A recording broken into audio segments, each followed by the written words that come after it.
Ladies and gentlemen, boys and girls, it is time for the podcast that pulls back the curtain, that dissects the strikes, the submissions, and the controversial decisions. We're coming to you live from the Empty the Bench Network. We are diving deep into the world of mixed martial arts. Get ready for the unfiltered takes, the expert analysis, and the raw, unadulterated passion for the fight game. These are your hosts, two of the most knowledgeable voices in the sport. The one, the only, Zain Bando, and the undisputed, the always insightful, Jack Gold. This is the MMA Outsiders. What's going on, everybody? How we doing? We're back. It's been a couple weeks, but we're here, right? We're here. Listen, on me, we've been talking about the move for a long time. I had to make things official last week. Was out and about a little too much, covering some events, doing some fight stuff, but we're back. In hindsight, good week to miss because UFC London was dog shit. Yeah, it was not great, so it ended up working out well for the best of us, but hope you all are doing well. I'm Zain Bando. He's Jack Gold. We'll take you through the world of combat sports for the next 30 or so minutes on this fine Thursday. It is Thursday, March 26th, 2026. We're feeling good. It's a little bit windy where we are. The Cubs are playing opening day right now against the Nationals, trailing 1-0, but couldn't be much better. When do you say so? I'm happy. Life's good. Weather's warming up. It's a little gray outside. Like if I watch this, I'm gonna turn my light off and you'll see nice and gray out, nice and dark. It looks like it's nighttime, but yeah, it's extremely gray by me too. So that, but 65 degrees, can't complain about that. Hey, 65 degrees isn't bad. We wish we could take that every day of the week, considering where we live at this point. As the spring starts to ramp up, right? Oh, 100%. I love a good like spring fall day. You feel me? Like 65, 70, sunny. Oh yeah, absolutely. Breeze. Absolutely. Extremely well said. Before we take you guys through everything here in the world of combat sports, let's take care of some particulars. Please be sure to like, follow, and subscribe to the ETB Network. To do so, please go to youtube.com/ETB Network. Smash that like button, smash that subscribe button. That way you guys know that you like every single episode of this show. This, in fact, is episode 161 at the time that this is streaming live to several different platforms, including his YouTube channel, my YouTube channel, the ETB Network YouTube channel, my Twitter account, the ETB Network Twitter account, the ETB Sports Twitter account, the Outsiders Twitter account, as well as the Bandage Breakdowns account as well. So we're everywhere, and we hear a lot of places. Thankfully, now we have the number up to 80. So shout out to the 80 people that are already in here, and we haven't even done anything yet. I love you all. That's where yes, we love you all. We will take your questions. If you guys have any over the next little bit, we'll do our best to answer anything you guys have. But yeah, shout out to all of you guys that are in here. And our loyal guy, Skunt Punch, he already saw the thumbnail this morning, saw it waiting. Said badass thumbnail art. Let's go, Nick Morganson. Him. Yeah. Thank you guys for all your support. Again, we greatly appreciate it because we couldn't do any of this without you. But to start here, I'm Zain Bando, a staff writer for MMAknockout.com. You can check out all my work every single month, every couple of days over there on the On Sports Illustrated vertical. We've been a little bit of on a bit of a I guess you could say a quieter note in the post White House fever, if you will, but we're still putting out consistent content. You'll see one more story from me probably tomorrow, as I do every single Friday. It's a weekly tradition where I tell you all the stakes, the betting odds, how to watch every UFC event. It's been a staple of my repertoire every month, probably for almost the last 2 years. I think I've done how to watch every single week for them for a really long time. So you'll see that as my last story of the month before we move into a bit of a busier April on the combat sports front. And then Jack Gold, my guy, has been a little bit busy everywhere. He's preparing for a move, but he's also been covering some cards. Jack, because we don't talk about this all the time, I have to know just kind of what you're up to, because obviously we're on totally different schedules. So, No, what's going on with you these days since the last time we did one of these? last time since we did one of these, so we've been talking about it a little bit. I'm moving to Georgia. Last week I drove what would have been 12 hours, took 15, had to tinkle a couple times, hit some traffic, but had to drive to Atlanta and back, and got to drive through some beautiful cities. Got to drive through Indianapolis. I had never seen downtown Indy before. Got to drive through Louisville. Hadn't seen that in a very long time. Got to drive through Nashville. Had never been there. Had got to drive through Chattanooga. Had been there when I was like 10 years old. Got to Georgia. Had a good time. Covered NFC 186. And what was a real highlight of the week, shout out to my boy Junior Matos, Roger. He had a fight this weekend at NFC. Didn't particularly go his way. Now, I think unbiased, I think he won the fight. It was an amateur, so it was 9 minutes. Junior landed the better shots. Junior landed more shots, but Buddy came to hold him against the cage with nothing following up behind it. But regardless, I was able to be there for the weight cut with him on Thursday. I was able to be there with the weigh-ins on Thursday. Got to go to the fight backstage with him Friday. Got to hang out. Got to see a couple cool people. Got to meet Eric Anders and Cody Durden. That's cool. Were they in his corner or something like No, that? they were just there having a good time. They were just out and about. And that one knockout you posted looked really brutal. It was really brutal. Shout out to, I believe it's Joshua Howell. Yes, that's correct. Yep, I remember. Yeah. Yep. I didn't get to meet him, but saw him in passing, and I was at the point of the night. My microphone had died, so my apologies to NFC. I didn't know if I was going down to do media. I found out the day of. I brought my microphone. It died at the very beginning of the night. So I scrounged together a couple videos, did a fight night video for Junior, but one I was having fun with that I didn't know I was going to post, me and my good friend Philip, we were out in the crowd having a fun time, just kind of talking around because our friend Simeo, best videographer in the world, he was around. And then all of a sudden, Joshua Howell gets besides Aaron Pico's spinning elbow and maybe Usman's knockout, the best knockout I'd ever seen in my life. Only because, and I felt bad, but Buddy was out cold for 5 minutes. Got head kick through the guard, boom, and just insane atmosphere in the place. It was a great finish, and congratulations to him, and it was a great night. I love NFC. I love Jesse and Jamie Wable. I love David Oblas. Do they only, so I'm not familiar with the promotion, do they only do Southern Regional MMA, or do they go everywhere? So it's just in Georgia, funnily enough, I believe. Okay. So if I'm looking at their last couple events, it's Alpharetta, Georgia, Atlanta, Georgia, Athens, Georgia, Alpharetta, Georgia, Atlanta, Alpharetta, Atlanta, Alpharetta, Athens, Atlanta, Buford, Sewell. So it's Georgia only, but they're pretty consistent. They're at least 1 or 2 cards a month, and it'll be a good thing. I'll be hopefully covering a lot more of those events. Yeah, I hope the same for you too, and that's going to be it's going to be really awesome. So I'm excited to hear everything you got coming up. And just as a reminder, you can listen to all the old OG episodes of the MMA Outsiders wherever you get your podcast. Now that it's a live show, there is no audio version of this anymore. But if you want to listen to the early history of this show, and who knows, we may even do an audio only version of a best of at the end of the year if we have time to do that. But if you want the old history of the MMA Outsiders, I guess the 2022 to mid 2025 version, which went through, let's see now, you're now the 4th different co-host. It's done this with me in almost 4 years. So it's gone through a pretty wild history, but if you want all the old OG archives, you can get those over wherever you get your podcasts as well. Let's get into the show today because we have a lot to get to in such a short amount of time.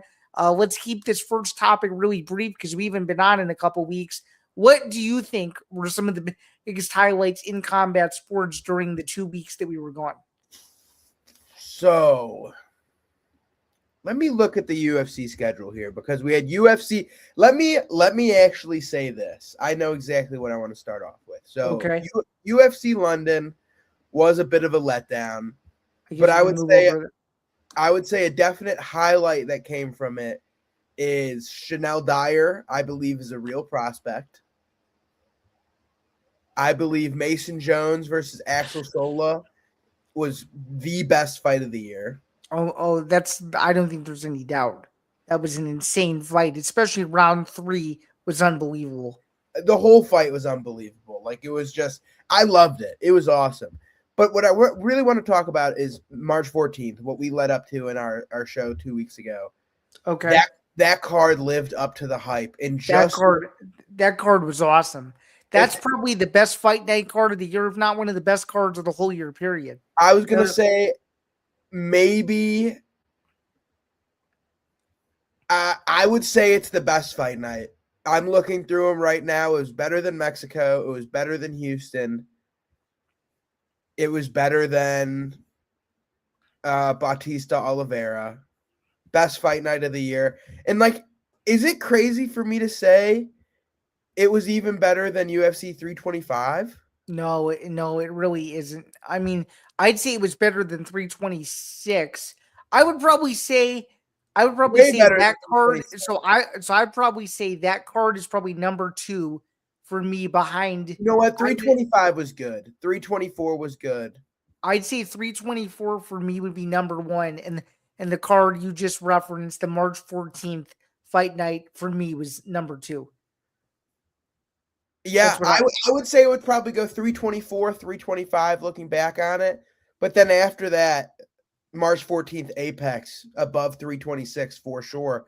Because, I mean, Kevin Vallejos, I know people are pissed. I mean, I don't want to say pissed, but he ran through him. But it's like, I would rather. Ran through him, but my counter argument to those people is, what else is he supposed to do against a guy that's 40 plus years old and was still kind of in or approaching 40? I think he was 41 or he's 39. over I 40. can't remember. But it's like he's still a great. My thing is just like people were acting like Emmett's bad, and it's like Emmett has fought everybody. He's not. He's old, and as you just said, he's literally fought at everybody, including a current champion at the moment. So it's just like one of those things where it's like he took Elia to a decision, right? He just fought Zalal and got submitted. It happens. Got submitted versus Yair, but like he doesn't get knocked out. Vallejos just torched him. Then the co-main event was a little stinky, but then after that, Fili Delgado, fun fight. Maybe stunted the hype train of Jose Delgado a little bit. Still got the win. I think it kind of did. But a fun fight. Marwan Rahiki versus Harry Hardwick. Cinema. I think it showed that Harry Hardwick was meant to be in the UFC, but I think it shows that Marwan Rahiki is that motherfucker for real. Because, like, that fight was awesome. What did you think? Oh yeah, that fight was sick. I'm telling you, the whole main card was unreal. Ion Cutelaba submitting Umar Sy, never would have seen that coming ever. No way. Charles Johnson winning a decision. I don't know about that one. I don't think he won. Oralbai got the most takedowns in a fight ever. Petrino versus Asplund was hilarious. Elijah Smith versus Su Young Yu was super fun. Manuel Souza versus Balagioki was awesome. I could not imagine what it would have been like to physically be in that building in that night because I bet a lot of those people had absolute complete blast. I know people who were there that said that was the best fighting experience they've ever been at. Anders versus Tavares was fun. Bia Mesquita torched Rendon. Sosa versus Lacerda was fun. Piero Rodriguez versus Hughes was whatever, but that was the only bad fight besides the co-main event. It makes my UFC Vegas 98 experience feel like an appetizer and make that card feel like the main meal or something like that, the main 3/4 meal or something. I don't know. Yeah, that was awesome. But like overall, I would say that card was phenomenal in London. I had like the only other, I wouldn't even call these highlights. Like I thought just quick notes. I know if you want to pull up the UFC London recap, I know we got that little going on. We can Sure. Okay. Fly through this. I'll pull it Okay. up. No problem. No problem. And then because By the way, I think if I did my math correctly, I think I beat you by one fight last week. I won 9 of them. I went 9-4 as well. Oh, who did? Which one did you get right that you might have changed? My losses were MVP, Curtis Campbell, who I wish I changed back because I had Danny Silva. I picked Sola, and I picked Mario Kita. Okay, hang on. You're not Mario Kita. Wait, hold on a minute. You might be right. Let me take a game. I had you at 8-5, but let me take a look here. Sure. 1, 2, 2-1, 3-1, 4-1, 4-2, 4-3, 4-4. You're right. I got 5 wrong. Yeah, I beat you by 1. Yes, you did. I went 8-5. I'm dumb. Shamrock, you ruined me. That's why. That was the difference between 9-4 and 8-5. There you go. Here, throw that screen sharing up real quick. Okay, just quick run through. Main event. Entertaining-ish.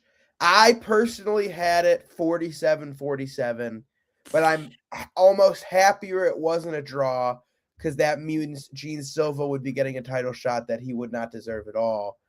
And I can live with the Movzar. I didn't watch it live as it was happening because I was over seeing my cousins, but I watched the highlights, the condensed 25-minute version that Paramount has, and I thought they got the decision right, but just barely. Like, I'm one of those people too where I was in the camp that I would have been okay with the draw. See, I thought it was, and the difference is round 1, right? Like, I thought even though Lerone was on the back foot, he was just landing more. I would say they landed about the same. They both landed big kicks. They both landed nice little stingy punches to the head. What people are saying the big difference was that Movzar was moving forward and he landed 2 body kicks that were like loud.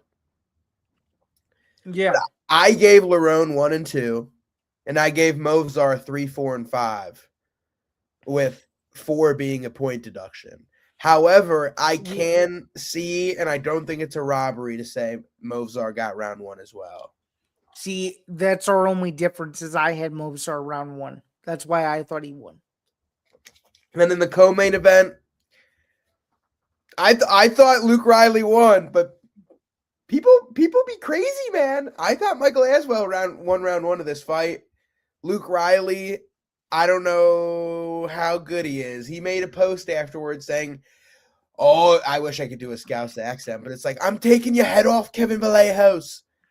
And Buddy better watch his mouth, is all I'm saying. Yeah, because I think Vallejos would finish that guy. That's easy. MVP versus Sam Patterson, equivalent to Francis Ngannou to Derek Lewis. I mean, it was pretty darn close. I mean, it was certainly not close is in comparison. It certainly was not a very exciting fight. 33-25. 11-20. All right, not quite as bad. But, yeah, that one was stinky. Iwo knocks out Austin Lane in the first punch he lands. I like Iwo. CLD. I thought it was decent. Yeah, it was just quick. CLD versus Roman Dolidze. It's like Christian Leroy Duncan. You should be finishing him. You should be so good. But like every time we watch him fight, it's like, man, you really aren't good at the simple stuff, huh? You're really good at doing the flying and spinning shit.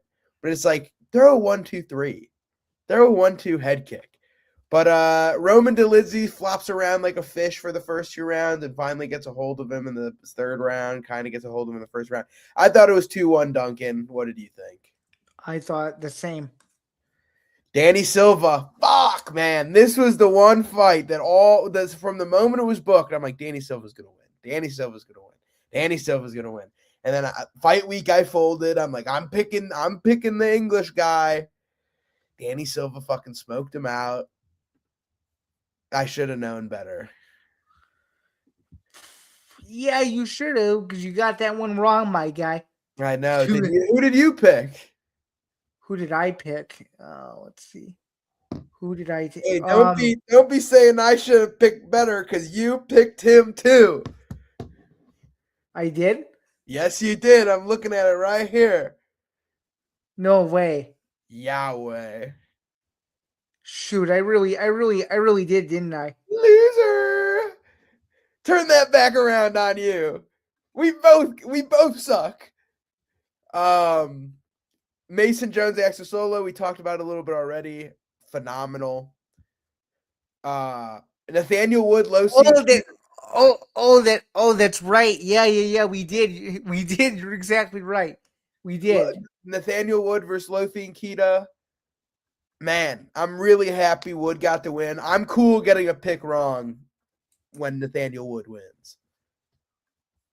You're cool with it? I would rather have one L on the night and have Nathaniel Wood win. I love Nathaniel Wood. And I think he's been done rather dirty. Like, I think he should be a ranked featherweight for a long time now. Mm-hmm. Mario Pinto versus Felipe Franco. That shit sucked. I would say halted the Pinto hype train a little bit. Yeah, I would agree with that. Montas Condravicius versus Tricoli. This shit. Montas was looking all right the first 9 minutes, then he death gassed. I know. So he's not a real prospect. Brando Parachis versus Louis Sutherland. What a wonderful minute 50 of fighting. Yeah, it was. It was fun. Louis Sutherland came out there and he was just like, fuck it, I'm coming after you. And Brando just kind of shut that shit down and TKO'd him. You sure did. Abdul Karim Al-Sawadi versus Shamrock. My fuck, man. Grapple. I'm an elite grappler. Well, then fucking shoot a takedown, goddammit. Fuck. We need Shamrock versus Anshul Jubilee now. And the first fight of the night, Chanel Dyer, my girl. I'm happy she won. I love Bae. Why do you love her? Bro, did you watch her on regionals? Not really. She's so sick. Hold on. Give me a minute here. I'm going to pull up I need to find a head kick knockout for you real quick. Cuz you're going to poop your pants. Okay. This is actually the PFL, funnily enough. Oh, then if it is, then I think I've seen it, but you can play it again. Here, I'm going to get it. I'm going to go boom. I'm going to go boom. I'm going to go boom. I'm going to go boom. Boom. Boom. We're working, people. We're working. Pause. Thank you, composer. Bang. Bang. Bang. Bang. So, I mean, this was later.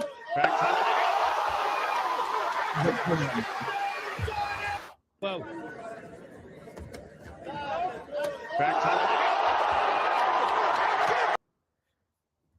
She's so sick. Anyway. Sure is. What was your grade for UFC London? Straight C. How about you, my guy? D+. Really? D+. How come? That shit was ass, cuh. It was just way too much boring compared to the hype we got. D+. Okay, yeah, I'd give it a C because some of the earlier fights were decent. They were okay. I don't want to be oh, it was the worst.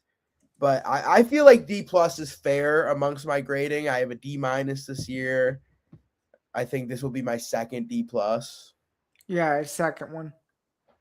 But yeah, well, moving forward, what do we got cooking, Mr. Zan? So moving forward, we've got a major burning question, which nobody seems to know the answer to, because it's everywhere. It's all over social media. Apparently, Conor McGregor is coming back. He posted the other day. It's this like promo video of him, as well as a bunch of things that the rumors are allegedly true. July 11th, UFC, whatever it's going to be, probably 329, UFC 330.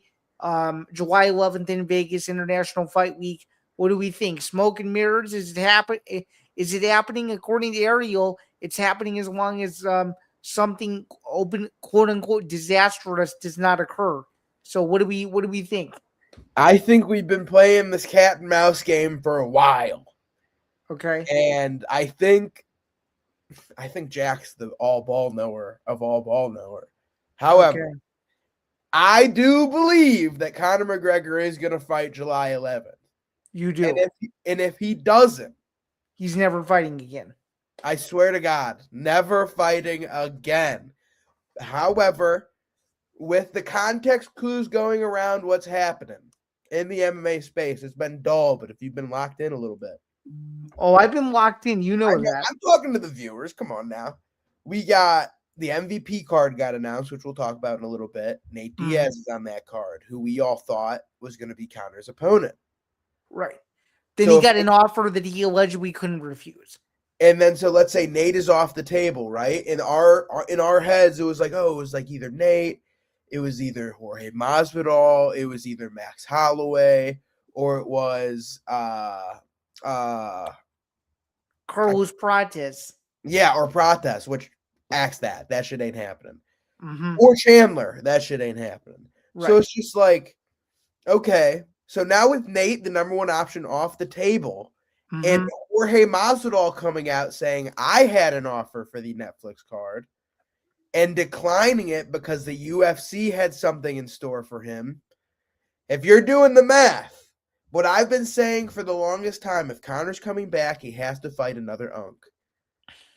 Jorge and Nate were those unks. I don't think Masvidal is the fight because he admitted on a live stream the other day that that's not what was on the table potentially. Interesting. Well, because for me, if I'm looking at if Conor's comebacks fights, I can see them doing Max Holloway. Which, by the way, Holloway keeps posting training footage. So people are starting to speculate. Wouldn't you think with like Holloway would cook his shit right now? Oh, I know. I'd pick him. Oh yeah, absolutely. Not even pick him. He'd be like minus 1,000. No, I know that. I'm aware. Oh yeah. So it's just like I don't think the UFC want now. Fuck me. What do I know? But I don't want the UFC to. I don't think the UFC would want to put him in a not winnable fight. So, like, in my thing would have to be an unk. Like, do they do Donald Cerrone 2? Do they do Michael Chandler after White House and he says, fuck it, I'm turning it around? Does he do Jorge Masvidal? Because, like, if Jorge comes back, who the fuck is he going to fight? Like, that's, you know what I mean? So, here's my theory about Masvidal, and in fact, that's a perfect segue to this. I think because he's been complaining so much about not getting a fight, I think Masvidal Covington is the fight. I don't think so. I don't think Interesting. So. Why not? Like, if I'm just Masvidal's team, okay, why would you want that fight? Well, if I recall, didn't he lose the first time the only time they fought, right? And then he went out and sucker punched him in the street and got arrested. That's right. Yeah. But also, tell me, there was a single second of that Colby versus Masvidal fight at UFC 272. I remember this too. That Jorge Masvidal was winning. 1 second in a 25-minute fight. Like late in the fourth round, right? Yeah, just one hook, bumped into a knee, got right back up. I'm on your ass. So I just don't see Masvidal. Why would he come back to know he's going to get wrestle fucked? Like, okay, well, how about this outlier? What about Kamaru Usman? Same thing. It doesn't seem like he has a fight booked at the moment. Like if I'm Masvidal and if I'm McGregor and if I'm the UFC in separate situations, it's just like I'm coming back to fight a guy who's not going to take me down, who's also old. That's the requirements. Like, we are going to have a striking match, and I don't want to be a plus 500 underdog. Like, I feel like if I'm their teams, that's the requirement. So, like, if you come in and put Jorge versus Kamaru, well, Kamaru just absolutely fucking dogged number 7. Right. He's still elite. And he's already beat him before. He knocked him out. Yeah, twice. Just knocked him out. He comes back and fights someone else, like who throw another name out there. Let's say Conor. It's like Conor, I don't know who would be the favorite. Probably Conor, I think. But it's just like Conor, I think would, because Masvidal has not competed in haven't they not competed in MMA in kind of the same amount of time anyway? Yeah, like it's just one of those weird things. But it's like I just don't know. Like, let's say Masvidal comes back and he fights Buckley. Do you think he beats Buckley? No. No, I know. I actually think Buckley finishes him. Like, let's say he comes back. Like, the thing is, it's like we've seen that Gilbert Burns is no longer Gilbert Burns. And this version of Gilbert Burns beat Jorge Masvidal. Right. So it's just like you could say, okay, I'm going to give Jorge Masvidal to any of the top 15. He doesn't win. No. So it leaves you with very few options. Wonder Boy, Masvidal versus Wonder Boy. Haven't we already seen that? Yeah, but they said it was close. They want to do a rematch. Like, that's the type of fights I'm thinking. Like, I just don't know. Like, I wouldn't come back to be fed to Pratis. I wouldn't come back to fight MVP. I wouldn't come back to fight Sean Brady, Buckley. Like, there's just not. I feel like it makes too much sense for Masvidal versus McGregor, but I don't know if they do it. I don't know if they do it either, because it goes back to a very old quote from 2019. I may be predating you a little bit from when you started fully paying attention to this, although I could be wrong in assuming that, so please correct me. I just remember in 2019, someone asked them, meaning the UFC, if they'd be interested, and Dana said that Masvidal was too big for Conor. So they've never been interested in the fight. So I do remember that, but I also think times have changed and Conor got on the fucking sauce. You know what I mean? Like, oh yeah. In what world does Conor make 55 anymore? I don't think he can. So now, and he even said the only weight he'd come back at is 170. So it's just like, it's not like Masvidal's a huge 170er. No, he's not. He's 5'10". Yeah, and I think he's fought at 85 before too. But he's got a shorter reach. Like, I think that's a fight that makes sense. I don't know, though. I don't know. I would say if you were to ask me right now who he'd fight, I mean, you got to give him. I think you have to give him. You have to give him a name. That's number one. It's got to be a name people know.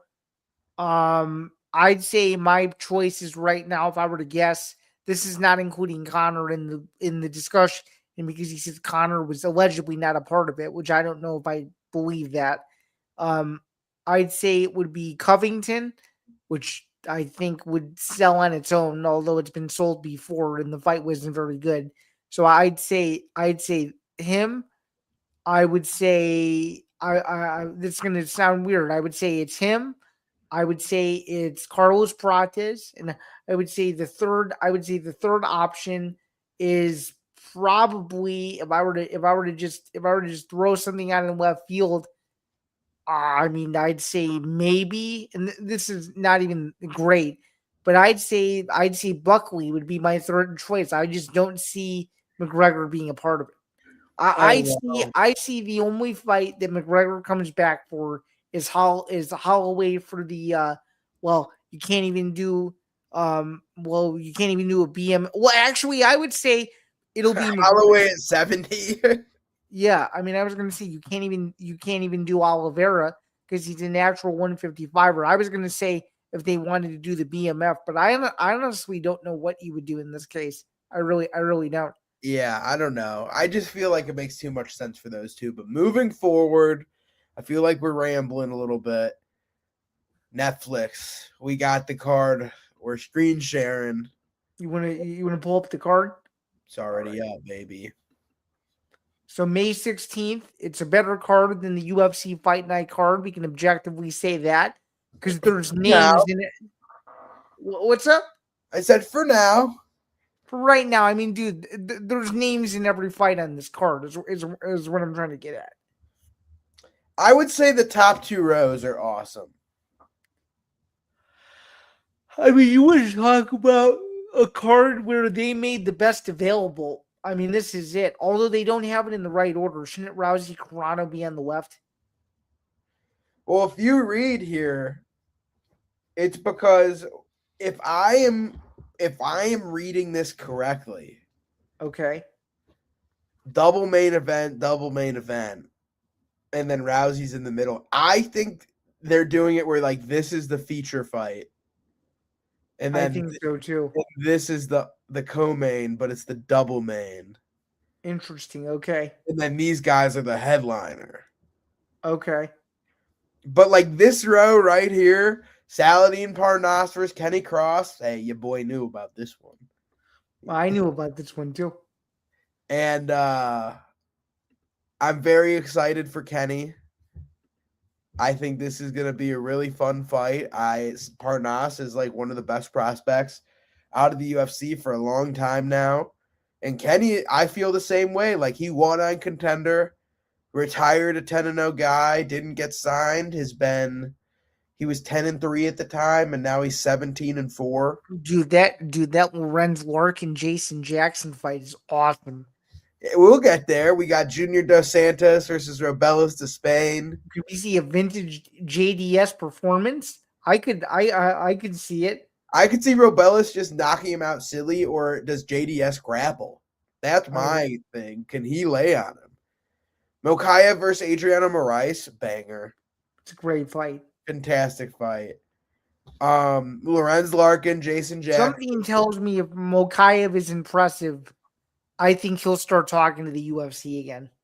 That's my I guess. I see a world where everybody makes up and he ends up returning to the UFC. That's what I think, because I think flyweight desperately needs him. Maybe. Lorenz Larkin versus Jason Jackson, like you were saying, banger.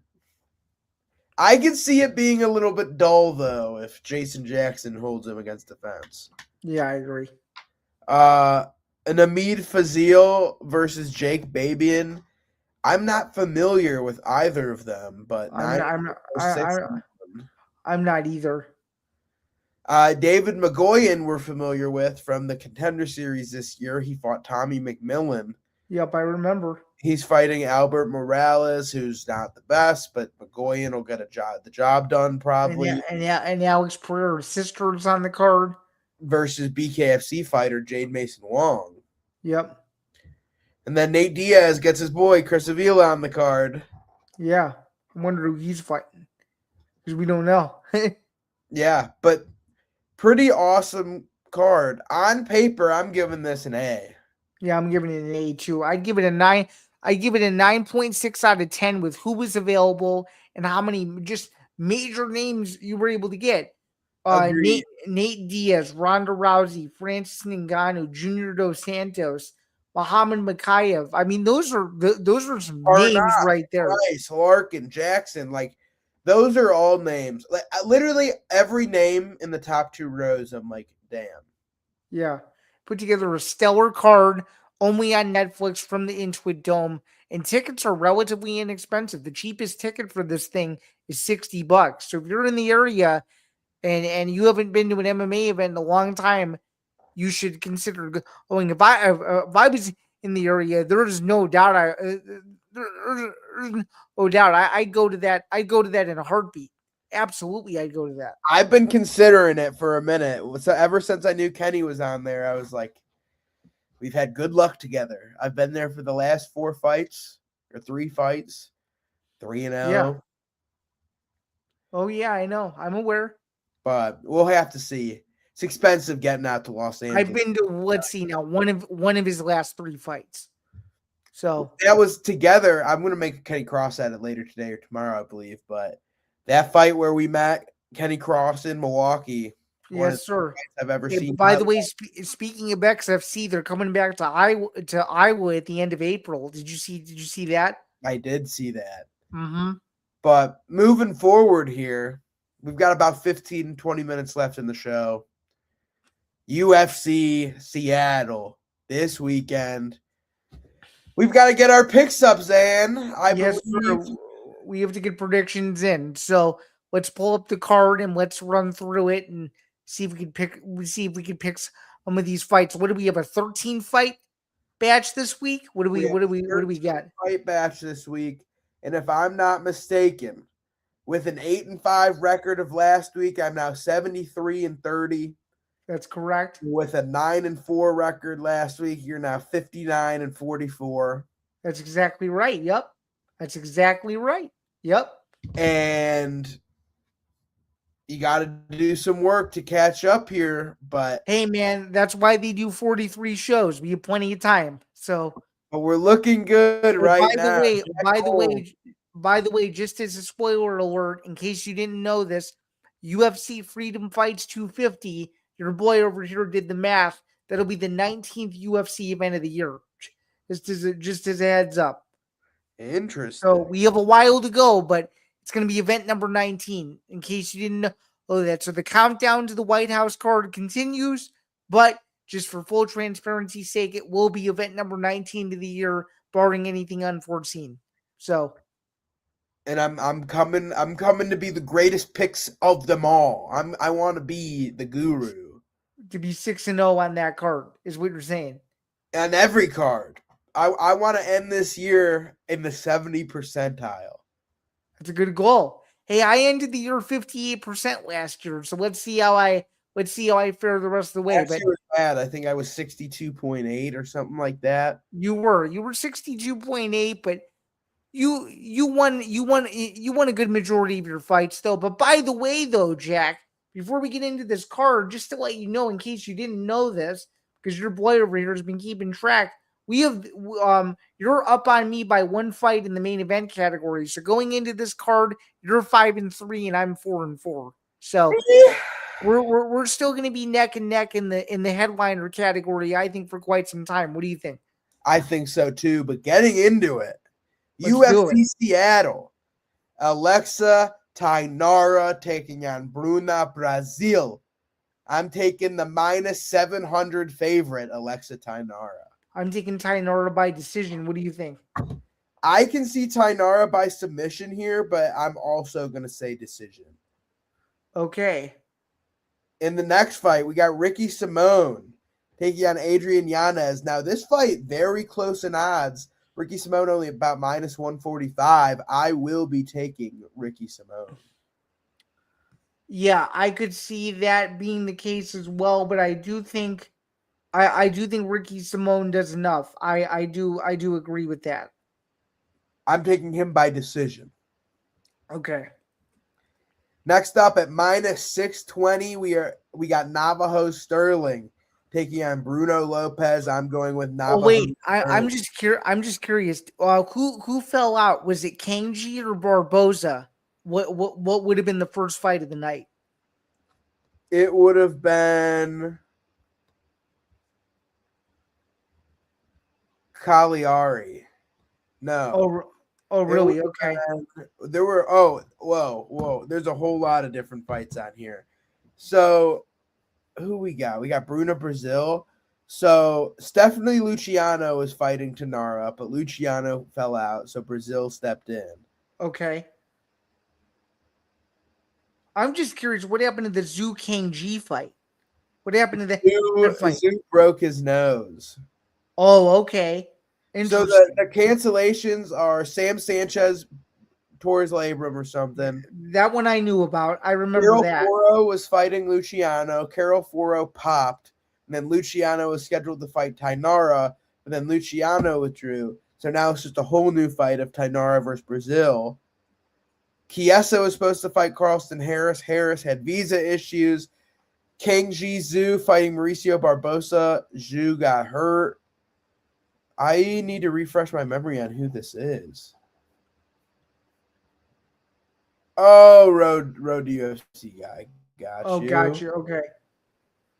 And I don't think he's on this card anymore. Oh, interesting. No, he's not. He's not. I was just curious because originally that fight was supposed to be. So yeah, so just not on the card anymore. But next up, we got all three on the left here. I'm going Tainara, decision. Simone, decision. Sterling, knockout. Yeah, I got Sterling. What round do you have him in though? Round 2. See, I've got him in the opener. I think it's going to be a quick fight. In the next fight, Casey got him in O'Neill round 1. taking on Gabriela Fernandez. Now, Gabriela Fernandez is the slight favorite here. Give me Gabriela Fernandez. See, I think Casey O'Neill grinds it out because she needs a win to not only stay relevant, but to get her 2026 off on the right foot. She hasn't fought as impressively as she should have over the last couple of years, and I think she rebounds. So we disagree there. Next up, Marcin Tybura taking on Tyrell Fortune. Who you got? Well, it depends on what version of Fortune shows up. And UFC jitters, I think, are a real thing. But I'm actually going to take Fortune. How about you? I'm taking Marcin Tybura. Decision. Okay. Next up, Chase Hooper taking on Lance Gibson. I got Chase Hooper. How about you? I'm also going to take Chase Hooper, but I'm scared to take Chase Hooper. Okay. I think Gibson, I don't know. I don't think Gibson's all that, but I don't think Chase is all that either, but I think if he can get it to the ground, he's going to be fine. Okay. Next up, Tofik Musayev taking on Ignacio Bahamondes. I'm going with Bahamondes by submission, round 1. I got the same pick as you. I think Musayev is good, but I think this is a different level of comp for him, and I don't think he'll look very good. He may look good early in the fight, but I think once it gets to the floor, it's going to be pretty dangerous. Terrence McKinney versus Kyle Nelson. Terrence McKinney is now a minus 200 favorite in this fight. McKinney's due for a fun finish, and I think he gets it. What do you think? I don't know. Give me Kyle Nelson. By what? Finish round 2 or 3. Okay. Fuck. Next up, we've got Mansour Abdul Malik versus Yusri Belgarari. I'm going with Yusri by decision. I am taking the same thing. Next up, Julian Erosa versus Le'Veon Douglas. I know you say there's UFC jitters. I know the Contender Series curse is alive and proud right now, but give me Le'Veon Douglas by knockout. See, I don't agree. Give me Juicy J by a conservative decision.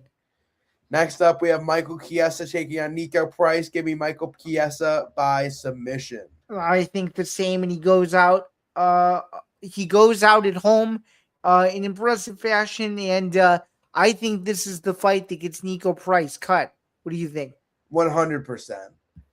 In the co-main event, we have Macy Barber versus Alexa Grasso. Wait a minute. Before you even make a pick, on this fight, does Macy Barber show up? Are we getting a fight, or is it going to be the Apex with Blanchfield all over again?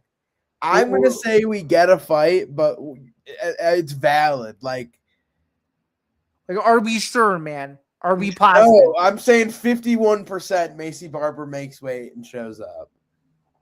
Well, in this spot, you got to take the former flyweight champion, no? I'm taking Barber. What? I'm taking Barber. I don't love how passive Alexa has looked in her last couple of fights.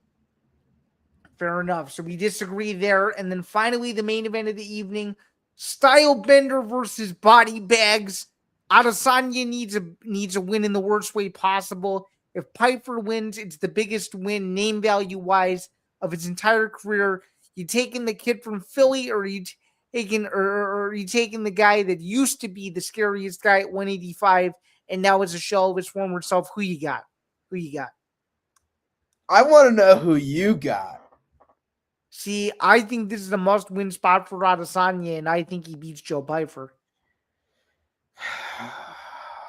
I'm going with Joe Pyfer. Wow. I mean, not to be that guy, but it feels like if he loses to Joe Pyfer, he's going down the Chuck Liddell route, where you don't know what version of Adesanya you'll get for the rest of his career. It's just I can see, dude, like I can just vision Israel Adesanya leg kicking and moving and staying away, being perfect. And then just gets fucking dinked by nothing. Just ting. And he goes, oh, fuck. And then the second that happens, it's like, oh, no. Fang.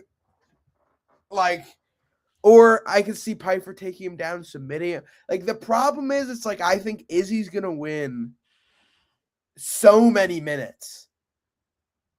But I think Pyfer does eventually hurt him or get him down or... I don't know. I hate picking Pyfer, but I have to. Okay, I'm gonna go knockout round 1. So final run through of your picks, who you got, and go and go. You can go fast, but kind of go slow.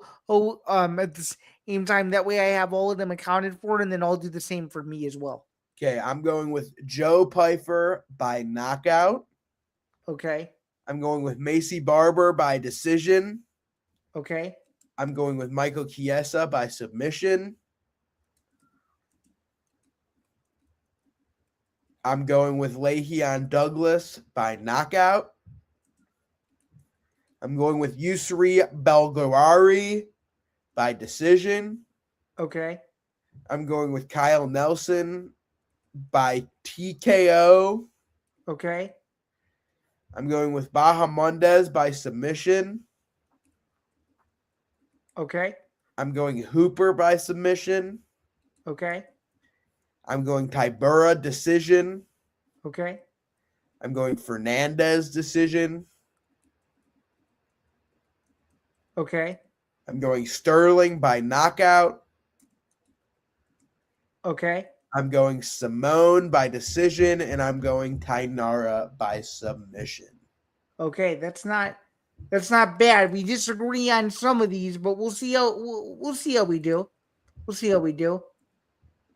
I think it should be good.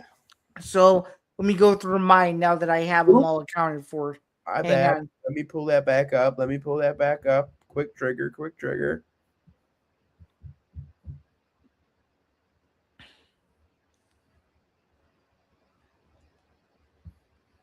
It's in the share window. Oh, okay, cool. All right, let's do it. Bang. Okay, so my predictions, they look a little different, but we're going through them. We got Adesanya in the main event. We've got Grasso. We've got Chiesa. We've got Juicy J, Belgarari, McKinney, Bahamondes, Hooper, Fortune, O'Neal, Sterling, Simone, and Tainara. So we'll see. We went 9-4 last week. Maybe we do 1 or 2 fights better. Who the hell knows? I've had some weeks where I've only lost 1. So you never know. So maybe this is the week where we get really, really scorching hot. We'll see. I'm going perfect. You think you will? I'm going 100% perfect. Guaranteed. Okay, I'll make you a deal. If you go perfect, the next time I see you, I'll buy you whatever you want. Deal. I'll give you the same. I'll give you the same deal back. Okay, so you will buy me whatever I want if I go perfect? That's right. Okay, so it's on record. Let's move on now to the other card that's taking place Saturday night. We have PFL Pittsburgh, the first major MMA event in Pittsburgh in 9 years. And yeah, let's see if we can go to that now as we pull it up here. Here we go. We've got a pretty interesting card with some names on this card for sure. It's the first PFL event in the United States for this year, and it's the first PFL US event under John Martin's regime. Are you excited for this card, or are you like, I'll tune in once the end of the main card rolls around? How we feeling about this ESPN offering here, my guy? What do we think? ESPN2, I mean. I would have liked if it was Friday night. Same here. That's my first thought. Well, but, I don't know. Well, here's the thing. Can I tell you why it had to be Saturday night? Why did it have to be Saturday night? Can I enlighten you about this? Enlighten me. Women's college basketball March Madness, my guy. Too many games. You know ball. So I'm just saying the only way they could have done Friday night realistically is if they put it on ESPN Unlimited. But if they had done that, then none of the fights would have been on regular TV. That's the only thing. So there you go. Now you know. Now you know. The more you know. Now starting off, we've got Ethan Goss versus Frederick Duproix. I think this is an easy pick. Give me Frederick. I would agree with that. Are you taking Frederick though? Are you taking him by decision? How are we picking it? If I remember correctly, he's a submission kind of guy, but I'll go decision. So you like Frederick? You like Frederick in the first fight? Yes, I do. Submission in what round? Because by the way, just fair warning, we might agree on a lot of these picks. Just as a fair warning. So. Oh yeah, all nine by submission. Give me round 2. So isn't this Josh Fremd's PFL debut, if I'm not mistaken, or no? Or am I Josh Fremd versus Al-Sawali. Who you taking? Well, Al-Sawali, isn't he from the PFL UAE shows and stuff like that? All the shows they've done in Dubai and all that. Now he was on the main season as well, but then he got bounced over there. I'm going with Josh Fremd. I am too, and I think I'm going to take him by finish in the second round by TKO. What do you think? I like it. I'm going decision. All right. Next fight, we've got Postar Navaka versus Laura Dana. I don't know what version of Dana you're going to get, but dude, Postar has been around a long time internationally, all over the world. I don't see how she loses. What do you? I'm going with Tatiana Pasternikova for sure. By what? Decision. Yeah, same here. Ernesto Rodriguez. He's always fun, isn't he? We got Starboy versus Masayuki Kikuri, who's also very fun. I can see, unbiasedly, I can see Kikuri putting a pace on here and doing well in the striking, but I think Ernesto's wrestling is too good. I think he's going to grind him out and get a decision. We're taking the same pick, 100%, my guy. Next up, Robert Watley taking Dakota Harry Bush on. This is a good fight, man. Robert Watley, I believe he's on a couple fight win streak. Let's see here. Yeah, 5-fight win streak. Just knocked out Mads Burnell. An older version of Burnell, right? An older version of Burnell. He fought on CFFC. We know how good they are. You know what? I'm gonna take Dakota Bush. I am too. You think he wins by finish? Decision. Okay. We agree there. Next up, Natan Schultz versus Jacob Kazuba. I think I'm gonna take Kazuba here by decision. I'm taking Kazuba as well. Let's roll with it. Next up, Alan Bagoso taking this fight on short notice versus Jack Cartwright. Give me Jack Cartwright. Yeah, I don't love Bagoso on short notice. Give me Cartwright as well. I'm taking him by decision, though. What do you think? Agreed. I'm basically going all decision unless I say otherwise. And I say otherwise in this fight. I'm going Lazario Dayron versus Jacob Thal. Give me Dayron by knockout. I'm taking him by knockout as well, but I think he does so in the second round. What do you think? I think also the second round. All right. Another guy that we're familiar with in this next fight. It's Alexi Pregande versus Julio Arce. As good as Julio Arce is, I think Alexei Pregande is the real deal. Give me Pregande. I'm taking him too as well. Do you think he finishes him or no? No. Decision. Next up, Ariana Lipski versus Sumiko Inaba. Give me Lipski. Yeah, I'm taking Lipski as well. In the co-main event, Dalton Rasta versus Impa Kasanganay. I'm going with my guy, Impa Kasanganay. Yeah, I got to roll with Impa too. He's my guy as well, and I understand it's Dalton Rasta in Pittsburgh, but when Impa's 100%, he's a different beast, and I actually think he finishes Dalton, and I think it's later in the fight. I think it's round 3. What do you think? I think it definitely. I like that a lot. Some of these betting odds, man, very interesting. Impa, the underdog.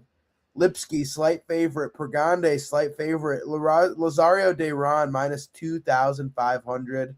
Cartwright and Bagosa's dead even at minus 113. Schulte is the slight favorite to Kazuba. Dakota Bush, plus 200 versus Robert Watley. Parstenakova is a dead even. Josh Frem's a slight favorite, and Duprat is a big favorite. Okay, and then finally looking at the main event of the evening, Brian Battle, his introduction into the PFL, fighting the always dangerous, some argue the best middleweight in the world, Johnny Eblen. I like Eblen conservatively here by decision. What about you? I like him too. What do you think the betting odds are for this fight? I'd say Eblen, if I were to guess, and tell me if I'm wrong, minus 750 over Battle. I mean, that's a little crazy, but it's minus 370. I thought this was about to be a pick'em. Okay. But yeah, minus 370 for Eblen. You got him by decision, or what do you got him by? Decision. So did we pick? I got Eblen decision, Impa decision, Silva decision, Pregande decision, Dayron finish, Cartwright decision, Kazuba decision, Bush decision, Rodriguez decision, Parstenakova decision, Fremd decision, Duprat finish. So we have the same card. We picked the same card, right? I think so. There you go. So that's going to wrap it up for another edition of the MMA Outsiders. But before we go, Jack, I wanted to let you know that I am one fight better than you at 17-7 for PFL. You're sitting at 16-8. Just as a heads up. Oh no! What are we combined? That's what I just said. Or do you mean with UFC included?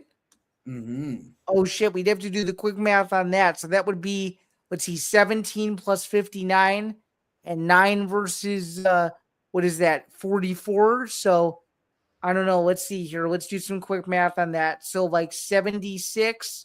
And let's see. So then with that, so let's see, 76. And if that's going to be 9 on 44. So what, 55, right? 55. Yep. And then what about you? If you're 73-30, let's see here. I would be 99 and I can't do quick maths. Let's see. If you're you mean 99 and let's see. If it's 30, wouldn't that be 39 then? Right? Yes. Mm-hmm.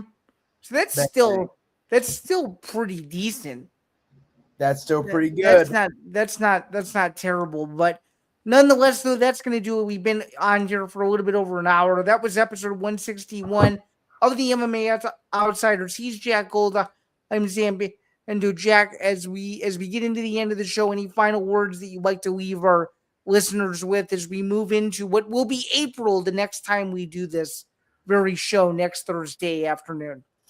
I'm excited for what we have coming up. We have April 4th at the Apex, Wahoo, and then we got Miami. Miami will be a good one.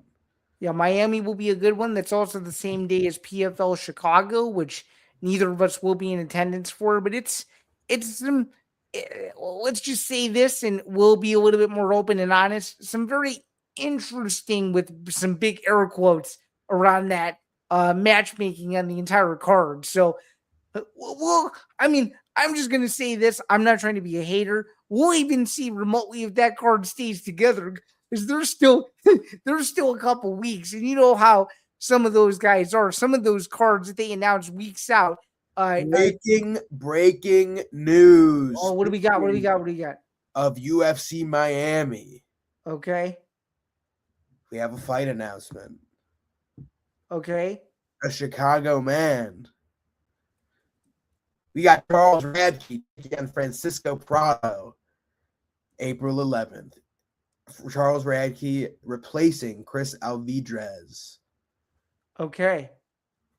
What do we think? Do we like Chuck Buffalo, or do we think Chuck Buffalo gets exposed? What do we think? I think Chuck Buffalo wins this fight.